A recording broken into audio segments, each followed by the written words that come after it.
Today on the show, we're going to go back to this college equation, how to do college for less. We're going to try to bring in our feedback, some additional thoughts for Brian, land on things that we may have missed the first time around, talk about opportunities that are available for anyone regardless of your GPA. And in particular, we need to cover PSAT, National Merit Scholarship, residential advisor, so many different things here that are available for any college student not reliant on your GPA. We're going to bring in our thoughts and feedback from the community. Welcome to the ultimate crowdsourced personal finance show. This is your Friday Roundup. You're listening to ChooseFI Radio. The blueprint for financial independence lives here.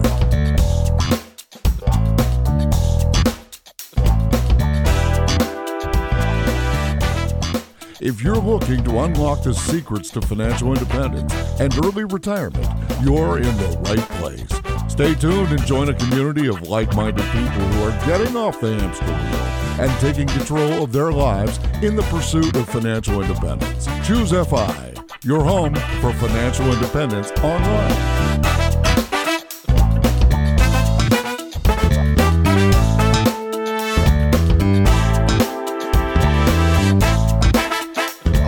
Guys, this episode was so action-packed that we took an incredible amount of time creating really detailed show notes to share with you because we know that this is an episode that you're going to be leaning on and sharing with a friend. And to help me with this, I have my co-host Brad here with me today. How you doing, buddy?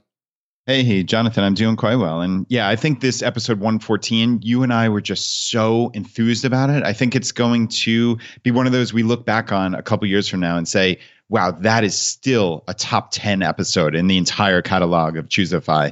I mean, that's the level that we thought Brian brought it. I mean, this is such a crucially important thing for hundreds of thousands of families out there. And hopefully a lot of people can save some money with this. And you know, Brad, the place I wanted to start is actually talking about the GPA. And honestly, just starting with the fact that GPAs in 2019 and beyond aren't what they were in 1999.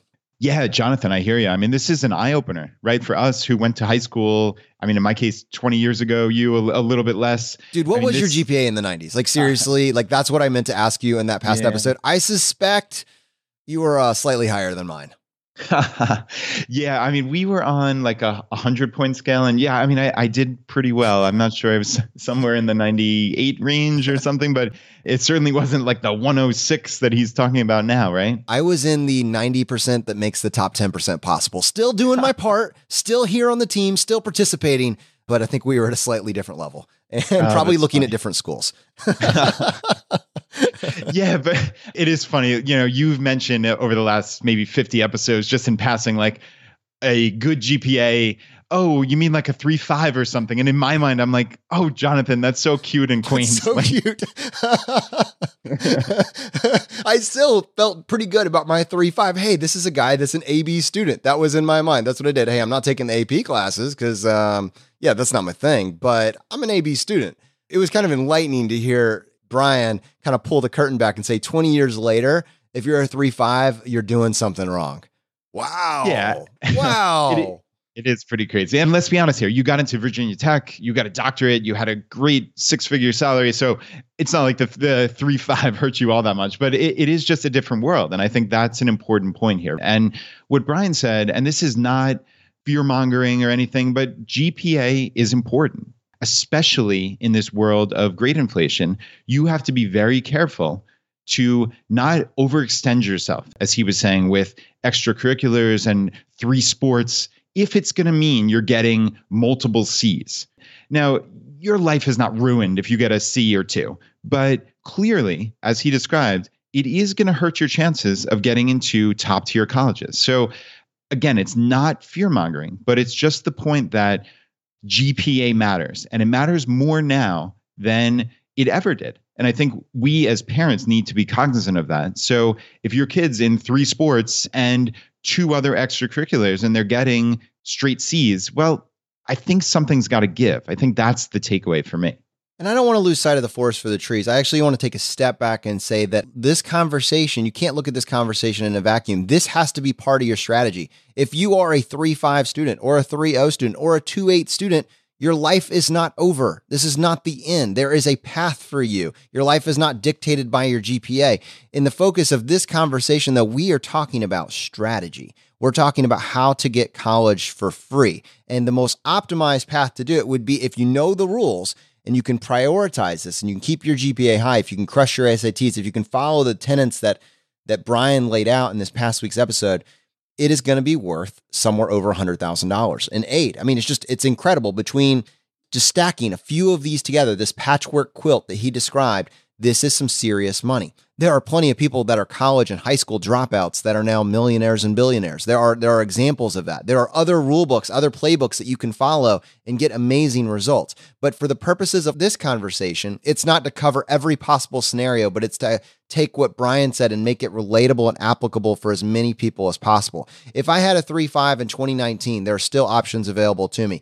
You could go to junior college for 2 years. You could then be guaranteed admission in an in-state college here in Virginia. If you go to Georgia and Florida, there's the Bright Scholarship that he mentioned, that if you have over a 3, I think it's like a 3.0 or 3.2, something like that, you can go to college for free. But for the sake of this conversation today, we've had that conversation before. We've talked about that.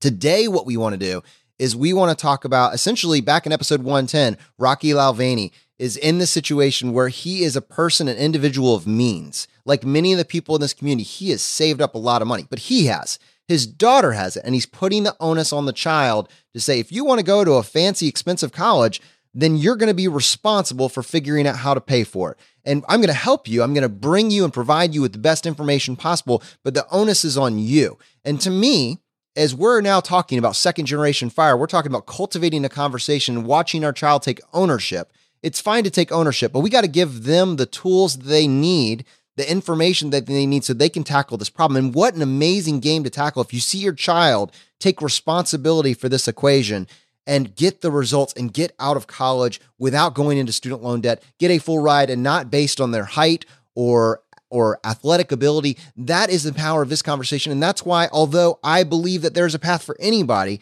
I'm putting my own background and experiences aside and saying, for this conversation today, Brad, let's pull out the actionable takeaways. Let's talk about crushing the GPA and the SATs.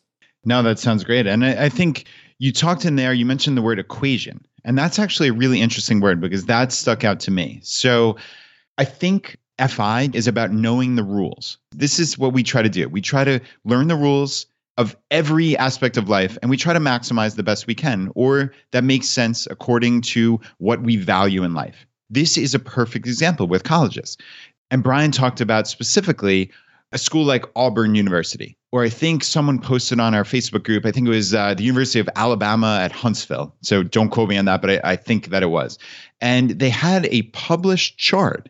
It was essentially an equation, Jonathan, which is if you're in this band of SAT, ACT scores, and this band of GPA, then you get this percentage merit aid. And it's clear as day, right? And that's what Brian described with Auburn. And I know in our show notes, we have additional information on other colleges like this. So this is written down, set in stone. If you have these checkboxes, then you get X percent merit aid.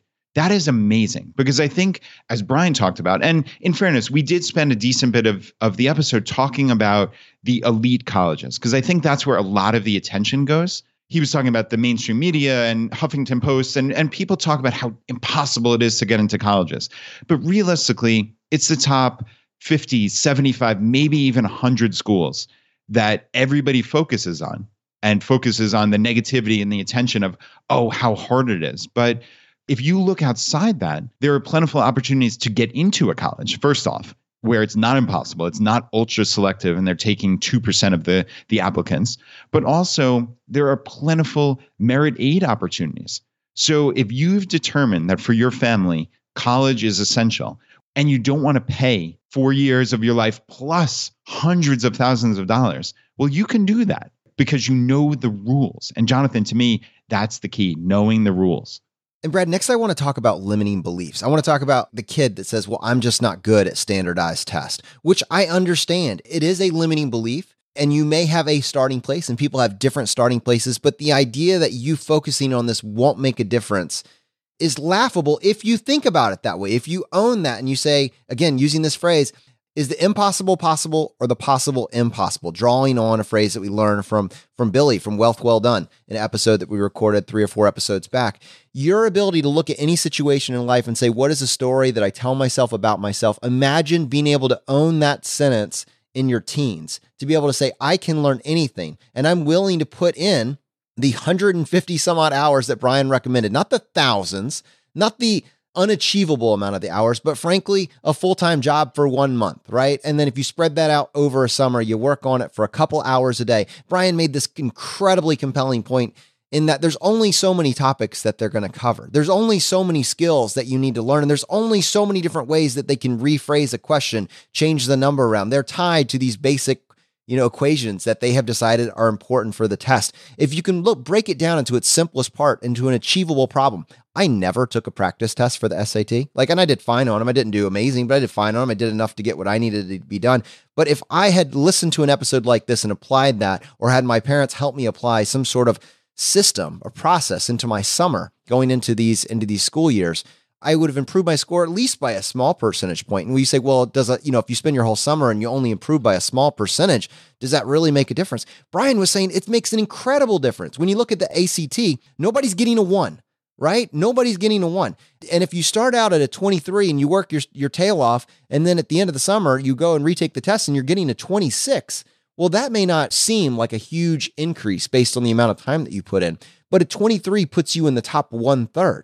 A 26 puts you in the top 1/6, the top 1/6 of students. That's an incredible bump. So the vast majority of people are in the middle. You need to be in the middle. And if you can squeeze an extra 1 or 2 points out, it's not hyperbole to say that effort is worth tens of thousands, if not hundreds of thousands of dollars over your college career, and to not have to start with that student loan debt burden because you sacrifice, quote unquote, 1 or 2 summers. And instead of, working 40 hours, which is great at your entry level minimum wage job, and you could still do that. I'm not saying that you can't or shouldn't do that, but by focusing on the fact that, hey, if I put an equal amount of focus that I do into my sports into improving my SAT and ACT scores by these few points, that's going to be worth $10, $20, $100,000 in aid. These are real dollars. It's real money that we're talking about here. And it's an opportunity for kids that are at this age range to crush the game. If, Brad, like you pointed out, they know the rules. Yeah, you're absolutely right. And this was a really interesting way to look at it, right? Brian said you don't need to spend 1,000 hours or thousands of hours studying for the SAT, ACT. He said there are 40 grammar rules. There are a couple hundred at most math formulas. If you know those, you're going to do well on those tests. It's knowing the rules. It's understanding what you have to do. You don't need to sit down and relearn everything in math from 5th grade till 12th grade again. You just need to know those couple hundred formulas. And you need to take the tests, take real exams, and just see what they're like.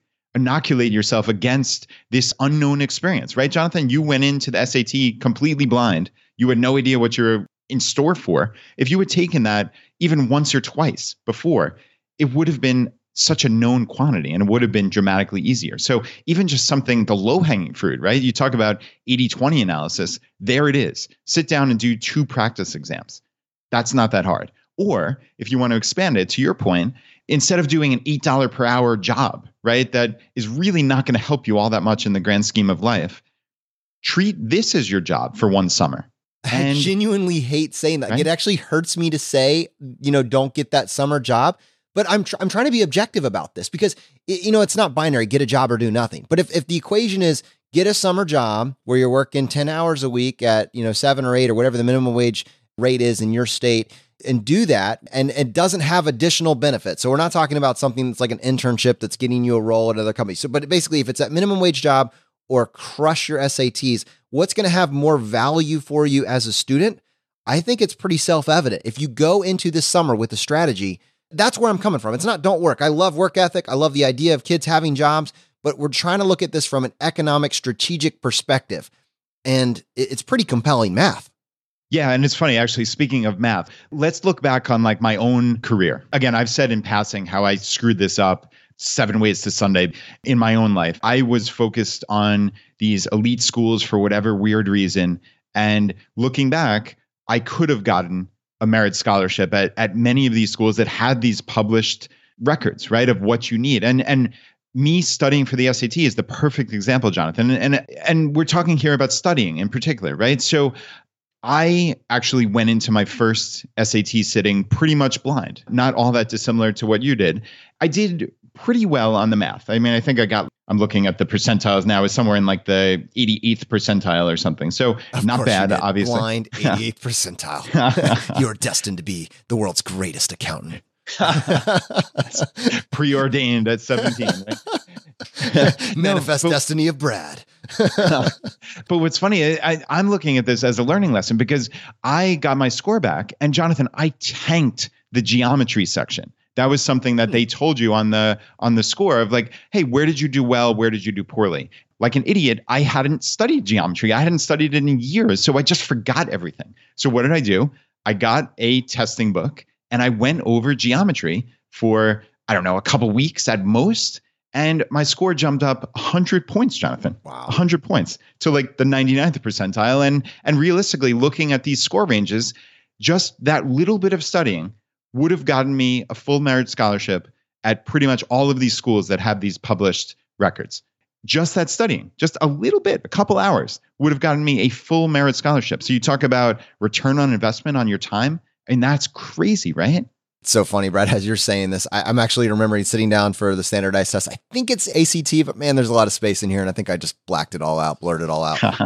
But I remember sitting down on one of these standardized tests and I was faced with 2 pages of logarithms.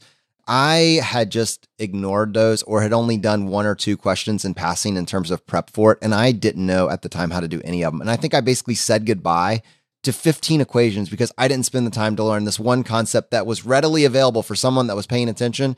You knew that these log equations were coming at you. And I did okay on the test, even with that massive blind spot, but I never went back and retook the test. And honestly, part of this is just knowing that it actually makes a difference. With the limited information that I had access to as a teenager, I didn't actually believe that a higher SAT would make a difference. And I don't know that I would have even connected the dots to SAT and merit or needs-based financial aid. I mean, that's how naive I was.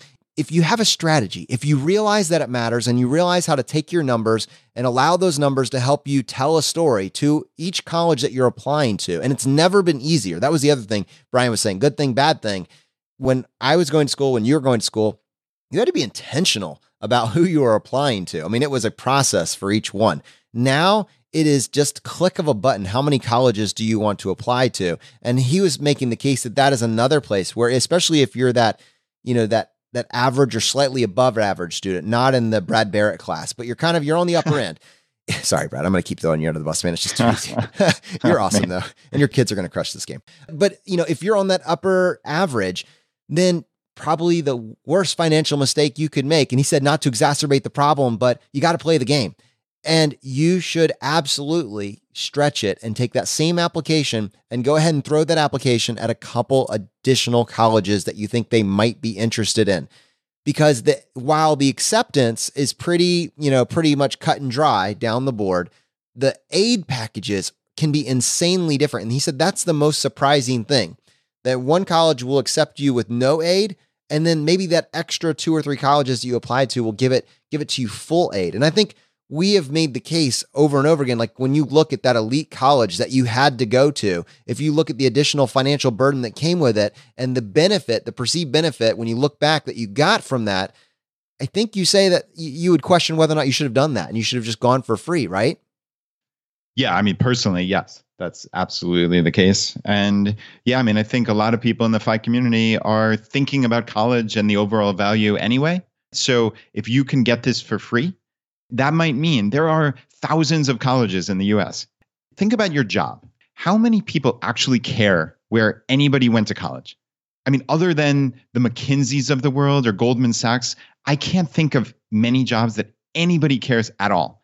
So to me, what that suggests is, all right, maybe go a little bit, quote unquote, down in the prestige of the college when you're getting ready to apply, if that means you can get massive merit aid. Because again, nobody cares other than the top maybe 10 or so names, the Harvards and Princetons and Caltechs of the world.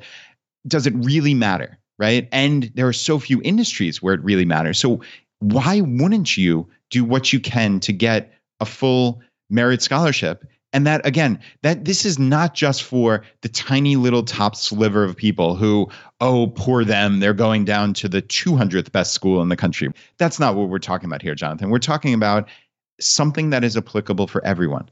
If you just look for these rules, learn them, go out and spend 50 or whatever hours studying the ACT, the SAT, and getting better at them. And then realizing, okay, maybe I don't have to have, in your case, I don't have to have my heart set on Virginia Tech. Maybe I can go to the next level down, quote unquote down. I say this very tongue in cheek, and get a full merit scholarship there.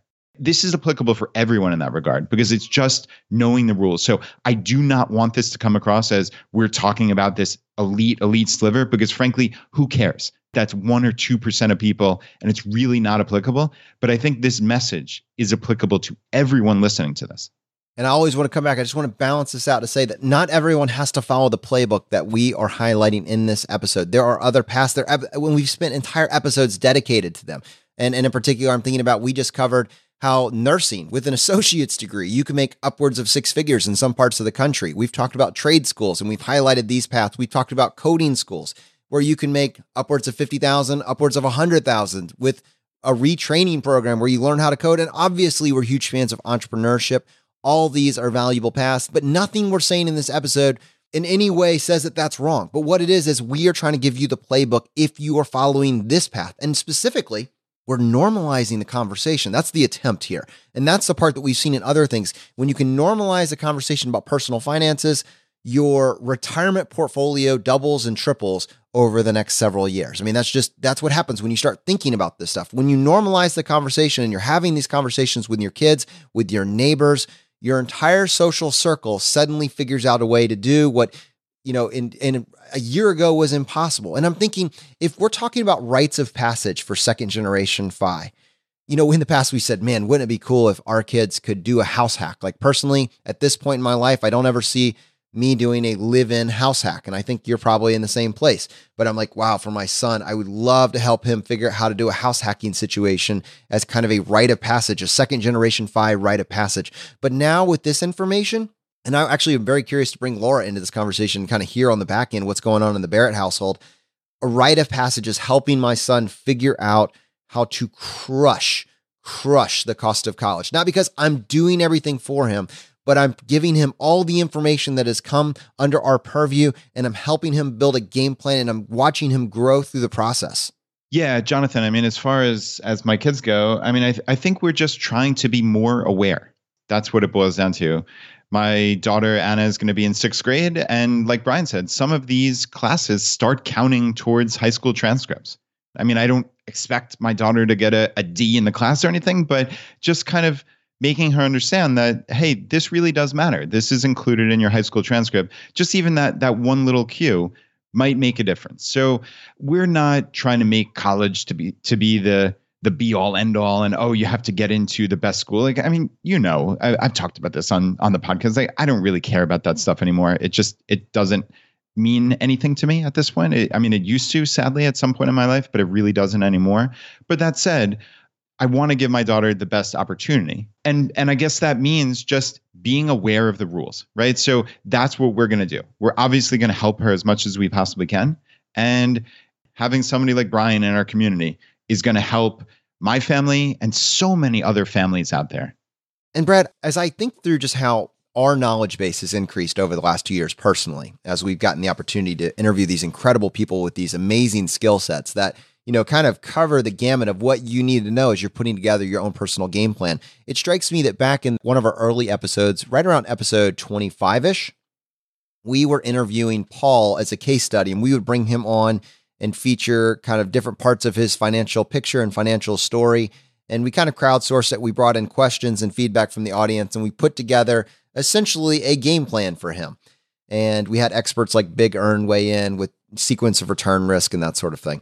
But the part that stood out to me in that story, Paul said, I have saved about $40,000 for my daughter's education cost, her college cost.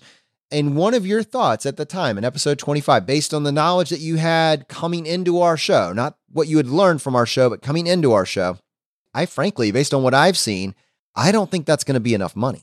And from episode 25 to now, we're in episode 115. We have tackled that problem from several different directions. And my question to you is, how do you feel about that statement now? And how would you feel as a parent with $40,000 set aside for your child's education? Yeah, that is amazing to hear. And yeah, I mean, it seems hard to fathom that that was my thought process then, because right now I don't feel that way at all. I think there are many ways to do college for free or pretty darn close to free.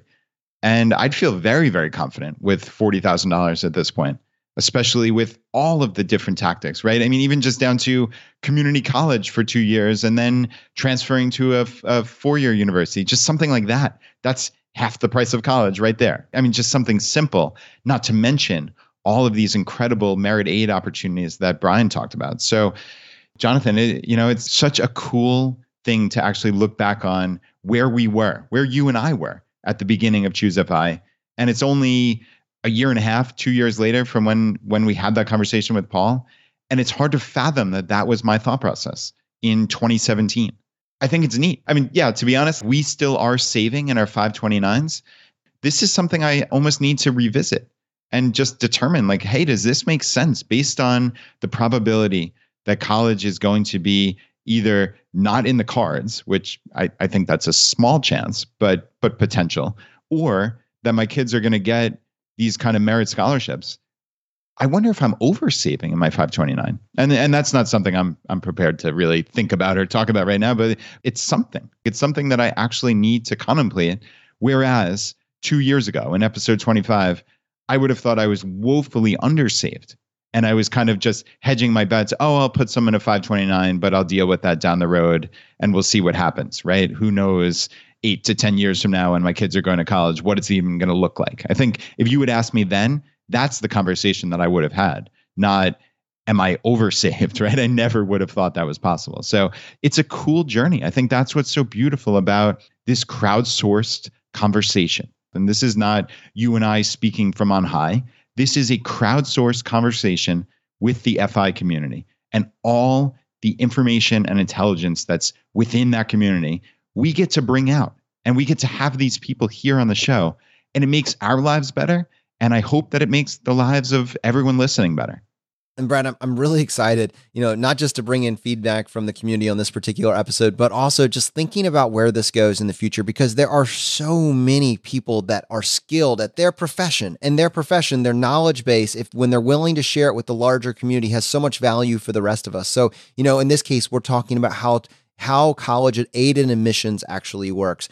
In other cases, we're talking about career coaches. We're talking about job retraining, recruiters. We're able to talk about setting up trust and LLC and business building, and just hopefully what this does. Imagine if you're a lifelong learner, if you get excited about the idea of learning everything that you don't know, where does this journey take us in a couple of years? But the best part about the Friday Roundup in my mind is that we are able to bring in feedback from our community. And Paul had a wonderful comment and feedback on this episode. In our Facebook group, he posted, Brad and Jonathan have been bringing it with the guests the past 2 months.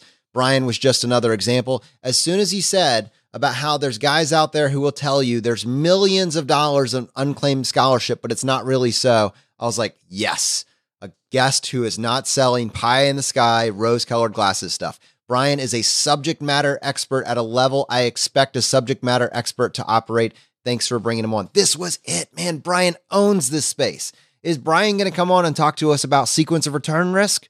No, probably not. But that's fine, because he is able to pull back the curtain on how this works. And that's what we needed to know. That's what we needed to hear this week. And I love the idea that we're able to do this in different ways and participate with our own set of focused skills. And one additional comment, and this was in regards to kind of that patchwork approach to scholarships. Mabel said there are a ton of scholarships available, but most are based on income level, GPA, or some other factor. I, for one, had a full scholarship to college plus several smaller scholarships. I had a high GPA, a low income, a minority, Hispanic and female. I had a ton of extracurricular activities and internships. So the scholarships are out there, but you have to find the right ones to apply to. Yeah, and I think this is the case. So we talk about these millions, or who knows, hundreds of millions of scholarships that go unclaimed, right? We've mentioned that in passing. And a lot of people wonder, where is that money? Can you really put together a patchwork with these little $500 to $1,000 scholarships? And Brian was saying the mass amount of scholarships come from the institutions themselves.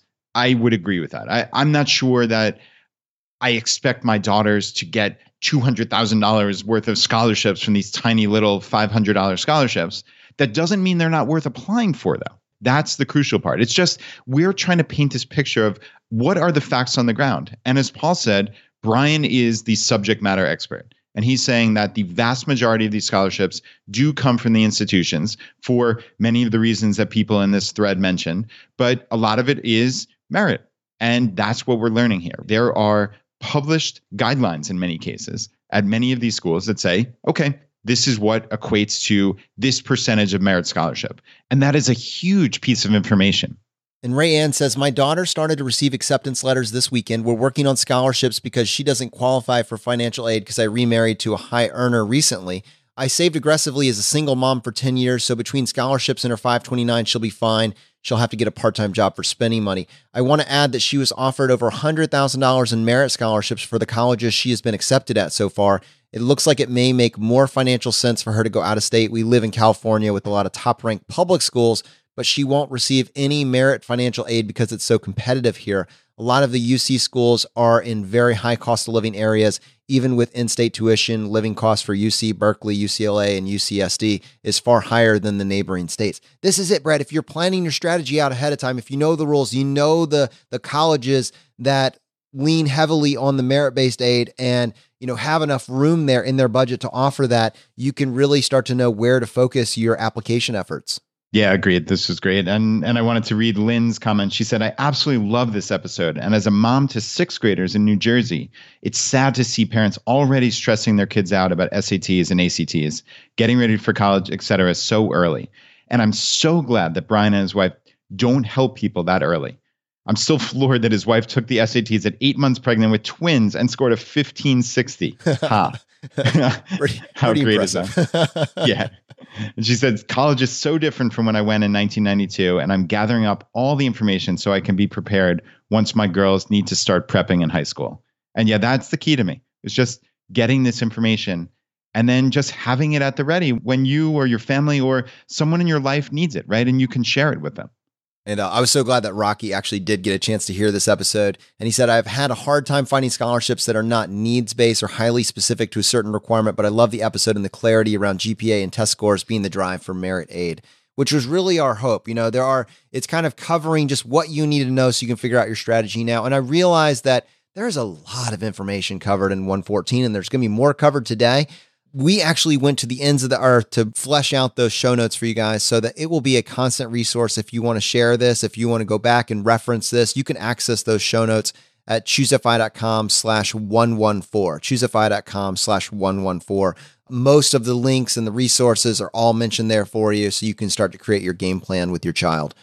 And Julia weighed in with a comment on the website. She said, I really enjoyed this episode. However, it is worth mentioning Brian's advice on when to study intensely for the ACT and SAT should be challenged. If a student is very high achieving, they should study in the summer following their sophomore year in order to maximize their score on the PSAT during the fall of their junior year. PSAT scores in a student's junior year determines their eligibility for national merit scholarships. Both colleges and corporations offer significant aid based on a student's national merit standing, and this standing is determined through the PSAT taken during the junior year. Julia, awesome feedback and very relevant because we actually asked Brian to come back on the show in this episode to talk in depth about PSATs and national merit scholarships. Brian, thank you so much for joining us on the show today. And I'm excited. We covered all this actionable content for individuals that are trying to build a framework for crushing college hacking, like doing it at a fraction of the cost. Even when we did that, I knew that there was more based on some of the notes that you had sent us ahead of time and some of our conversations. What we wanted to do today is see, what did we miss? In retrospect, what else could we talk about? And then what I'm thinking about in particular is what are actions that anybody can take, regardless of your grade or GPA, you're in college, you're in the middle of college. What are levers that are available to individuals that are looking to reduce the overall cost of college? What comes to mind? Sure. One shout out I want to give anybody who hasn't listened to the Cody Berman episode that you guys did. He did a great job and he has a great model for a lot of things. CLEP credits, CLEP credits, dual enrollment can be a very good thing. And those have been talked about on other episodes. One thing that could be probably talked about more, this isn't available in every state, but for example, here in Georgia and a number of southeastern states, there's something called the Academic Common Market, which the details you want to read on the website, but basically the high and low of it is if your home state's school doesn't offer a given major, then there's these reciprocal agreements that some states have come to called the Academic Common Market, where it allows you, if you are majoring in one of those majors that's not offered in your home state, to get in-state tuition at an out-of-state school that does have that major. Obviously, that takes pre-planning, and you need to not just hope that your kid looked it up correctly. You need to verify with the actual office, yes, this is not offered in our state, and yes, this will be granted, because that would be a big 5-figure mistake if not. But we have a couple kids each year who come to us and say, this is my plan, and this is how I'm going to save myself, because it can be an $80,000 delta between 4 years or more between the delta of a in-state public that you're at versus out-of-state public, 80 to 120K difference in the sticker price. So that's huge. I'm curious about that. Specifically, they don't offer my major. Like, is this incredibly nuanced stuff? Like, I'm getting a major in underwater basket weaving. Why don't you offer this? Yeah. So, I mean, if you are going to major in something relatively typical, accounting or finance or English or history, then it's probably not. But if there's certain majors that are specific, I would hesitate to give an exact example, but some of them can be more in the blue collar type majors in terms of farming, agricultural sciences, soil science, and fashion merchandising. Things that are a little more niche are the ones where you get away with it. But if a kid knows that they want to do one of those majors, their website for the Academic Common Market goes into a lot of detail. That one requires less pre-planning than some of the academic stuff we talked about in the last episode, in that the rules are relatively bright line and established, where the people before you have paved the rule that yes, we absolutely grant this, no, we absolutely do not grant this. Brian, here in the state of Virginia, so this is like a little pivot, but there's a guaranteed admissions program between community colleges and the full 4-year state universities, such as top tier ones like UVA and William and Mary.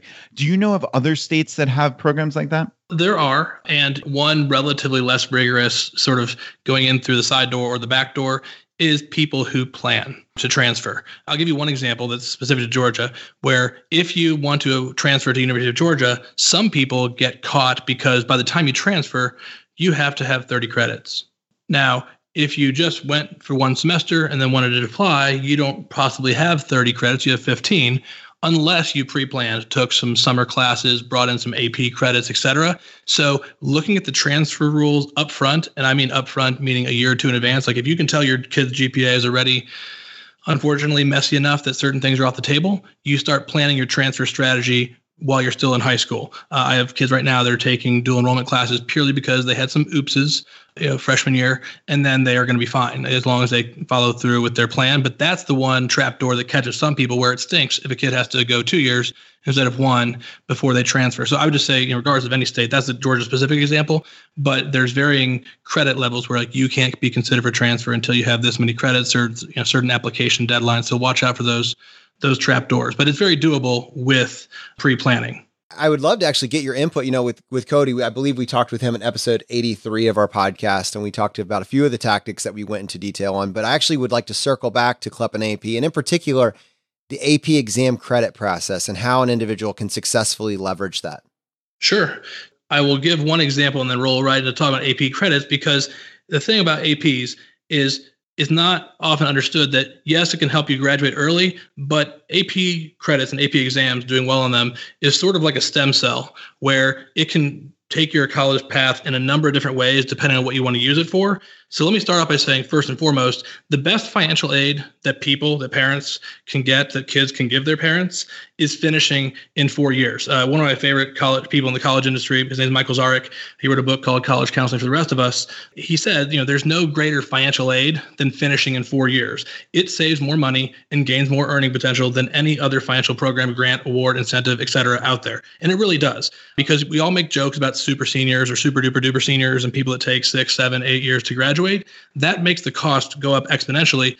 Not just the cost, but the opportunity cost and all the compounding of when you could and should be earning money instead. Because the true reality of graduation rates is, I don't know the most recent number, but the last one I know off the top of my head is in 2012, I think the national average with that school report card that they're having come out every year at four-year colleges, four-year degree granting institutions, the four-year graduation rate was around 59%. So that surprises parents because most parents think it's probably going to be around 90. And only a handful of schools would have that high of a rate. They aren't thinking 6 years, they're thinking 4 years because a lot of the metrics you see reported online are not four-year graduation rates. They are 6-year, which makes parents even more surprised. So you want to have that conversation about your student being mature and making sure that college is not a 6 or 7-year process. And if you do some smart things like AP credits and CLEP and dual enrollment, other things, it makes it even easier. Now, when I mentioned how AP exams are like stem cells, it's because it depends what you want to get out of them. They can allow you to graduate early. If you come in with a semester or two of credits, you can graduate in 7 or 6 semesters if you wanted to, which especially if you're going to possibly go to graduate school and have another couple of years behind you, that's a nice thing to be able to graduate a little earlier. They also let you have the flexibility to possibly change majors without delaying graduation. Because if you come in with 15 credits and then you change, I really don't want to do this, I really want to do this instead, you're probably still going to be able to graduate on time without too much of a fiasco. It also lets you do a lot of kids. Probably one of my regrets from college is not doing a study abroad program. But if you come in with 15 or so credits, then you taking a semester and maybe getting not as many credits as you should or would during a study abroad. Some study abroads give credits, some don't give as many. That's helpful. Or a lot of our Georgia Tech kids here in Atlanta, they'll do it actually pays quite nicely, a paid co-op during one semester where they'll take a lighter load because they brought in some AP credits, both making money, building internship experience that other kids that are applying against them for jobs and competing with them, they can't compete against that if you have all these awesome co-op experiences. That's another one. In my wife and I's case, AP exams credit that we brought in allowed us to double major. So both my wife and I double majored with a minor and still graduated in 4 years. Kudos to WashU for having relatively liberal granting policies. We took an extra class or two here or there, but most places you couldn't double major in 4 years very easily unless you brought in some AP credits. Or finally, a lot of my friends in college were pre-meds. And if you're a pre-med, the MCAT is the scariest thing in the world. So I like standardized tests. I'm good at them. They like me. I like them, except for the MCAT. That is a beast of a test where whatever semester that you are taking the MCAT, if your kid is a pre-med, allow them and don't feel guilty to take a lighter load that semester because it's the equivalent of taking a lot of credits, or do it during the summer. But yeah, so I have a lot of friends who they specifically took a lighter load because they knew they were going to be studying for the MCAT. So for a lot of reasons, AP exams credits are important. And you also got to study for them because it's 5, 4, 3, 2, 1. And some schools, they'll give you credit for a 3. At some of the elite schools, they say either you get a 5 or nothing. And so you have to really at least have an idea of the genre of schools that you're going to be possibly applying to know what's good enough. It varies highly. At some places, 3 is more than enough. You passed. 3 is called passing. But at other schools, mostly some of the more elite schools, they will say 5 or nothing. Sorry. So on the episode that published on Monday, you talked about the Big 5, right? And you said as part of that number of AP or IB classes, but you didn't mention the grade on the actual AP exam. Does that factor into admissions, or is this just for college credit generally? My answer, honestly, is I wish it did more. Now, every high school, or every college rather, has their own policy as far as how much they look at it. Some places are drowning in applications where the admissions officers, I think one of the University of California schools just became the first school last year to get over 100,000 applications for one school in 1 year.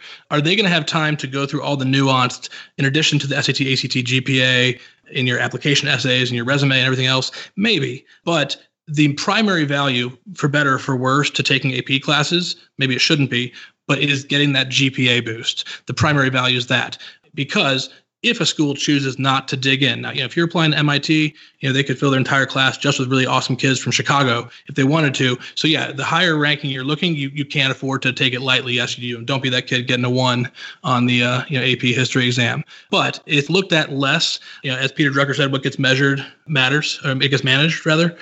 So because what gets measured gets managed, they all worship, though they say they don't, they all worship at the U.S. News rankings altar.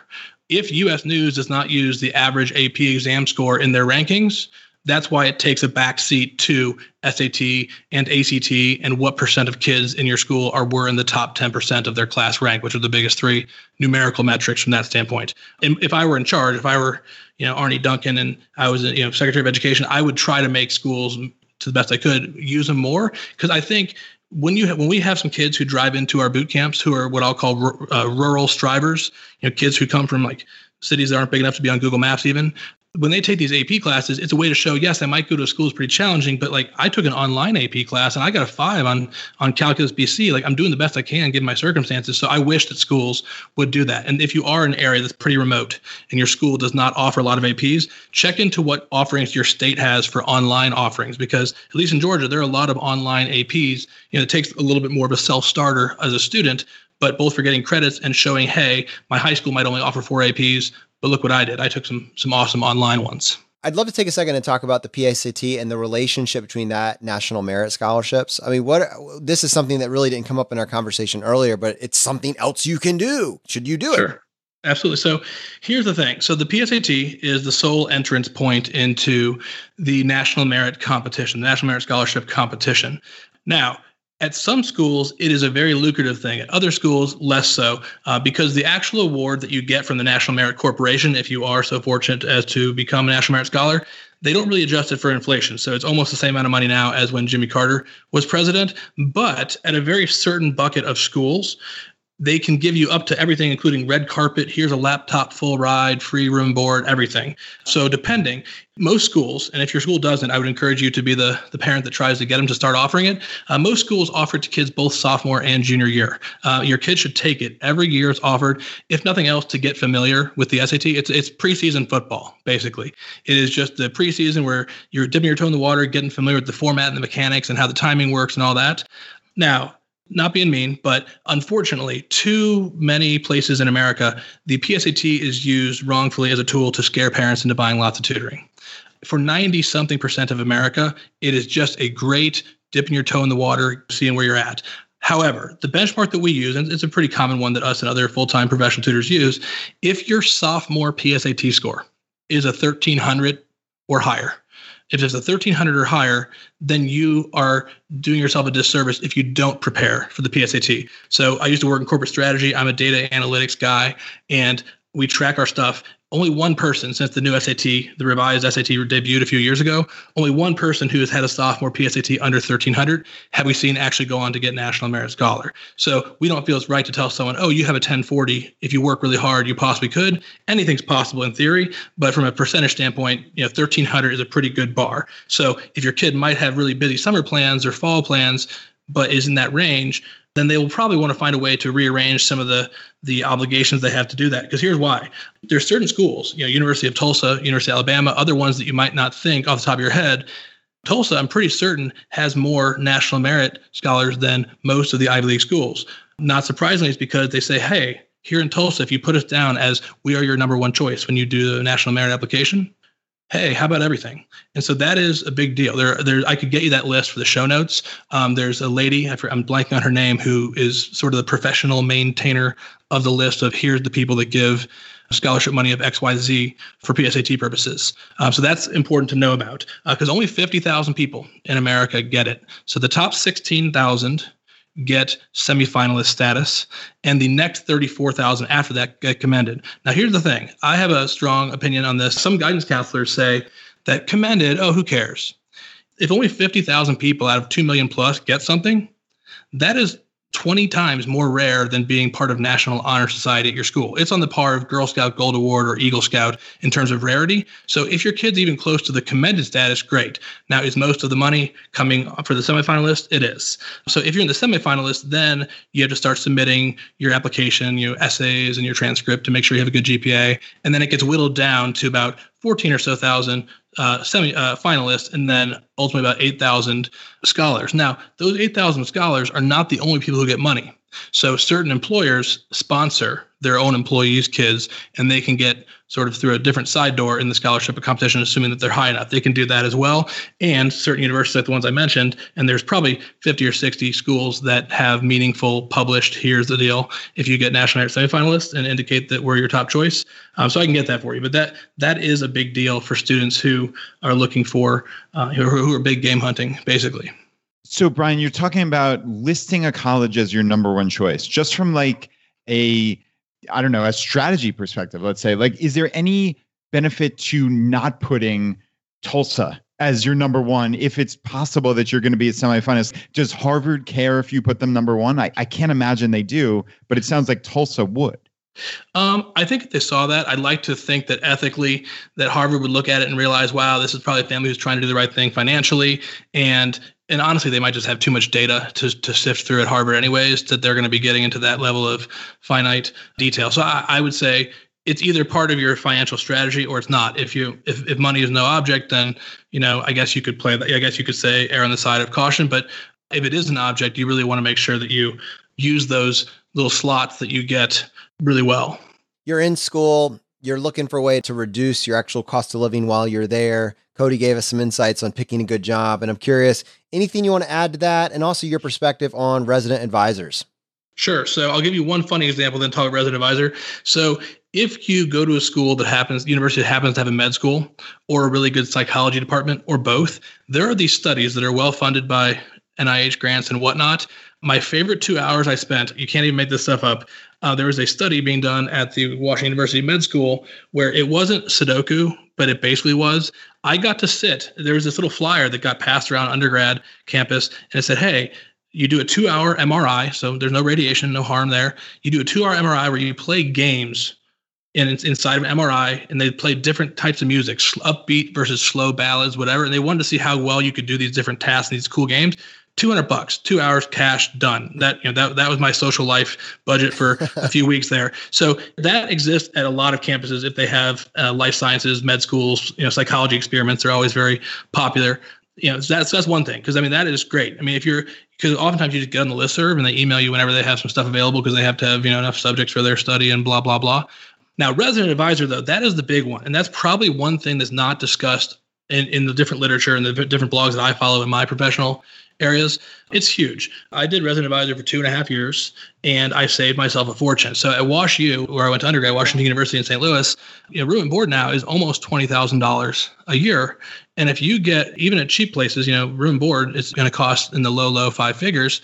So if you get to be an RA, a resident advisor, some schools, they only allow juniors and seniors to do it. Other schools let you do it sophomore and junior and senior year. So up to 2 or 3, it could mean up to 2 or 3 years of room and board, and also other free items, sometimes like parking passes. They waive your internet and connectivity fees and whatever. So if you do it for 3 years at a school that lets you, you could be saving, between 30 and, high 50s, thousands of dollars. So that's one of the largest scholarships out there. And that's not based on an SAT, ACT score. Now, I will tell you, it's competitive. And depending on the school, you have to start planning your application early on. You want to be a known entity to the residential life office, but for the right reasons, not someone who's getting in trouble or whatever. You can't be anonymous. If the first time the residential life ever hears of you because you're not involved in anything much on campus or in the dorms, that's a bad sign. But you don't want to overdo it. You don't need to be Reese Witherspoon's character from Election. You don't need to be doing that. But and you also don't want to be getting in trouble. But by doing that, you can really save a ton of money. And in my case, I got to pick my room first. I was a returning resident advisor. Hey, where do you want to be? I want to be on this building because then I have a really short walk to campus. Awesome. Boom, done. But if you don't think about applying for it until the first day that the application opens late sophomore year, the competition mostly has already been over. So you want to plan that ahead of time. And families should talk about that. Once they figure out my kid is going to XYZ school, let's research how that works, how that application process works in advance. And it's not for everybody. If you're a super painfully shy introvert, or you don't want to have to be dorm dad, dorm mom, sort of policeman sometimes, it's not that bad of a deal. If you set the tone right in the beginning of the year, it's really not as much work as people think. And compared to non-glorious tasks like reshelving books at the library, it pays better per hour. It's a heck of a lot more fun, and you make a lot more money or save a lot more college costs doing so. It's amazing, Jonathan, how you never think of something until you do, and then it's just obvious, right? Brian just said being an RA is one of the biggest scholarships you can get. That never would have crossed my mind. But yeah, that's potentially a $60,000 scholarship over 2 to 3 years. That's crazy. Yep. But I also want to reiterate, it's also not just, hey, I'm an RA, I live here. There is like an hourly component to it's a high paying one. Right. Is it 40 hours a week? Is it 20 hours a week? And can you have another job while you're doing that, or you're all in on that hand? I'm sure different schools have different rules about that. I would say certain weeks are crazy, certain weeks are not. But if you average it out, if you do a good job, if you put your heart into it, making the connections and really getting to know the kids and setting expectations in the beginning, then it's not as many hours. I probably spent 10 or 12 hours a week doing it. But the difference is, what if I had shelved books for $5.56? That was the rate when I was in college for the federal work study, shelving books in the library job. That's $55 a week or so, $200 a month. During the academic year, that's going to make you $1,600. That's nothing. I love your perspective. I'm really grateful that you came on the show and shared these additional tips with us. Any final takeaways to our listeners? Final thoughts from Brian? Yeah. So if you want to, you can follow our Facebook page. We try to share a blend of academic stuff as well as college affordability stuff. Facebook, we publish every week on the Edison Prep Facebook page. As far as the blog posts, we try to make those meatier, about 3 or 4 blog posts a year is what we aim for. And they're more data rich and more strategic. So you can also just bookmark that and go to the blog from time to time. Awesome. EdisonPrep.com. Brian, thanks for coming back on, man. Yeah, happy to be here. I tell you, Brad, Brian is like a hurricane of information. The reason that we had to like split this up into 2 parts because it was just so much. I just needed to be able to digest that before I could come back and grab onto PSATs and National Merit Scholarships, but wildly beneficial and certainly an extra piece of the puzzle. Yeah, it's amazing. I cannot believe how much information he has in his head. And yeah, it's just coming at you nonstop. I mean, I had to listen to the Monday episode twice. I'm sure I'm going to have to listen to this a couple of times. So yeah, it's good stuff though. All right. Now, for the last part of this episode, what we wanted to do is talk about the community, the financial independence community that is spreading around the world. And I mean this quite literally, Brad. I was copied on a link in our admin group, the financial independence group in Scandinavia just passed 1,000 members, 1,000 members of people in Scandinavia talking about this exact topic. That is surreal to me. Yeah, Jonathan, this was awesome. Julia posted in our admins group, and she was talking about 2 articles that appeared in the Swedish newspaper that she reads. It was really, really incredible, just talking about how this movement is growing around the world. And it said the groups who are steadily attracting new members have names like FIRE, Financial Independence, Retire Early, and ChooseFI, Choose Financial Independence. The message is the same. Save your money, make smart investments, and become free to do what you want with your life. Jonathan, I couldn't come up with a better summation of it, right? That is the perfect messaging. Well done to the reporter that covered this. That's exactly what this is about. It's not overly complicated. It's just, how do you make more, spend less, and enjoy the journey? I mean, it's that simple. I love that you're seeing people from all over the world grab onto this and say, we want this in our life. We want this in our community. We want our friends to experience this. And we want to do that. We don't want to do this in a vacuum. We want to normalize this conversation and work on these common goals together. And with that in mind, I just want to mention just a few other things that are going on this week. The ChooseFI admins group in Buffalo, New York, had a brainstorming session and are excited about 2019. After kind of coming together on some ideas that they want to accomplish, they're reaching out to their members for their very first meeting.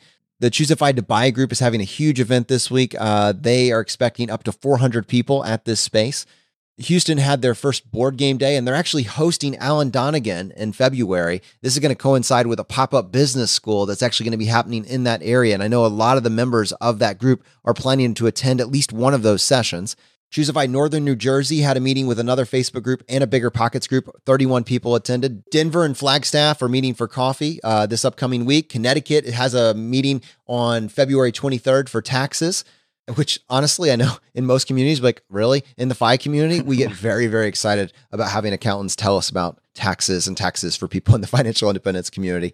With the Northern New Jersey group, they're having their first real estate investment meeting on February 27th in Clifton, New Jersey. And this is actually going to be featuring Sunny and Sunmarie Burns, who are guests on Bigger Pockets episode 120. And then ChooseFI in DC, the DC group, is meeting on February 23rd. There's a lot of activities, and really, you need currently, and this is an unfortunate thing, you need to be in one of these local groups on Facebook in order to see these when they actually come live. To access the Facebook groups, you can just go to choosefi.com/local, find a group in your area. We are working in the mid to short term, probably I would say middle to end of the year, to get a calendar of outside events so you can find them even if you're not on Facebook. But in the meantime, in order to be in these local groups, you do need to be in the Facebook group currently. And finally, there is a brand new group, ChooseFI Southern Oregon. If you are in that area hearing this, they would love to connect with you. They're trying to find people in their area, and we'd love to see our listeners in Oregon check that out and get involved.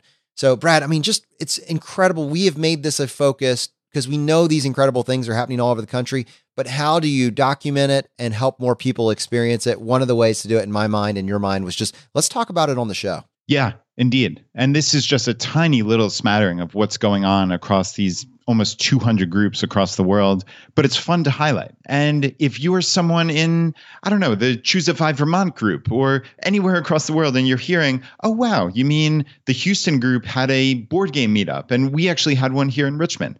One of our members just decided, hey, I'm going to set up a meetup and we're going to have board games. Anybody who wants to show up shows up. I think 10 or 15 people showed up and they had a ball. They had just a grand old time. And if you are in another group and you hear, hey, they're doing this, why can't we too? We'll do it. That's the cool thing. And I think, Jonathan, that's the strength of highlighting just what's going on in the world. And the couple that I wanted to hone in on were the pop-up business school, actually in Houston. So Alan Donegan is going to be here in the US for a couple months, and he's doing pop-ups all over the place. And I know not only are we going to have people from ChooseFI go and attend, but more importantly, they're going to help the attendees. They're going to help mentor them. They're going to help talk with them and answer any questions that they have about personal finances. So ChooseFI is really connecting with Alan and Pop-Up Business School to really help provide a support network. And I think that's awesome. And I know when Alan's going to be in California. So the San Diego group, the LA group, they're going to connect with him. There's a lot of fun stuff going on around that. And you had mentioned DC. I think you're going to be up in DC in early March, right? Yes, March 8th, I believe, is a Friday. Yeah, March 8th. I'm going to be joining Grant from Millennial Money and Cody Berman, and we're going to be meeting up with the ChooseFI DC group. And I think we're expecting somewhere between 150 to 300 people, and we're just going to have a really awesome night. I'm very excited about that. But getting an opportunity to do some of these different meetups is just, it's special, man. And it's just growing and growing. And for people, for context, I wanted to go back to what you were saying about Alan. Alan has been so wonderful and generous with both ChooseFI and the ChooseFI community. He has come on this show probably 5 or 6 times now. But if you're trying to find out more about what he's doing and why we're so passionate about connecting with him and supporting his efforts, go listen to episode 30 of our podcast, which is him explaining how to start a side hustle without going into debt, how to start a business without going into debt, flipping the business model on its head, much in the way that we are talking about, understanding and demystifying the college admissions and aid process. It's just yet another wonderful concept and idea, and he is a fantastic person. And with regards to the board games, Brad, as we bring this episode to a close, I both wanted to give you a shout out and also claim my victory, because I came to your home about a week or two ago and we played Splendor and I crushed you. I absolutely crushed you, and it was so much fun. But I need to put that right next to the fact that we played Connect 4. And I think when it comes to Connect 4, you might be like a savant. I swear, dude, I could just like, you were freaking me out just with like, you were second guessing my moves. You were telling me when the game was over and I didn't know it. It was the most terrifying Connect 4 game I've ever played in my entire life. And I'm like really wanting to play another one just because I think if I play enough, eventually there's a chance I might tie you. So you're saying there's a chance. There's a chance. Yeah, I don't know why, but you see the pattern, dude. It's freaking terrifying. It's crazy. Yeah, Connect 4 is like one of the things that I'm best at in the world, which is sad that that's on the list, but I love that game. And Jonathan, it's so funny now. You broke the game of Splendor for us because now we call it pulling a Jonathan. So are you telling me that I have my own name for something when you break the game? That's pulling a Jonathan. Just being good at something is a Jonathan. You know what, Brad? You know what? I'll take it. Yeah, it was really funny. I know you came up with a great strategy, and it's funny because we've only played that game Splendor with 4 people, and the pulling a Jonathan methodology doesn't work with 4 people, but with 3 people, it works 100% of the time. So we cannot play the game with 3 people anymore because you broke the game for us. You know what I'm going to have to do? Like now I'm going to need create like a paid course, and I'm going to teach people my secrets for $5.95 a month. That's the plan. Oh man, this episode, so much fun. And I'm just so happy with how it came together. I hope it's provided as much value for our community as it did to us personally. If you got value from today's episode, press 1 second and press the subscribe button on the platform you're listening to this on. Just lets the providers know you're getting value from the show and you want to be here when we produce additional content. Brad, before we finish the show, we are doing a drawing. We did a drawing this past week for several copies of Tanya Hester's new book, Work Optional. And today on the show, I'd love to announce the winners. Are you ready for that? Yeah, Jonathan, it was amazing how many people submitted an iTunes review and sent them in to us. Tanya was so nice, obviously, to give away 5 books. And because we had such an overwhelming response, we're going to give away an extra book. So 6 total winners here. We put this into a randomizer. And the 6 winners are Christine F., Mridul J., Michael P., Rebecca D., Rachel T., and Jessica R. All right, if you heard your name in this drawing, please go ahead and send us an email at feedback@choosefi.com, just giving us your mailing address so we can get these books out to you. All right, my friends, the fire is spreading. We'll see you next time as we continue to go down the road less traveled. You've been listening to ChooseFI Radio Podcast, where we help middle-class America build wealth, one life hack at a time.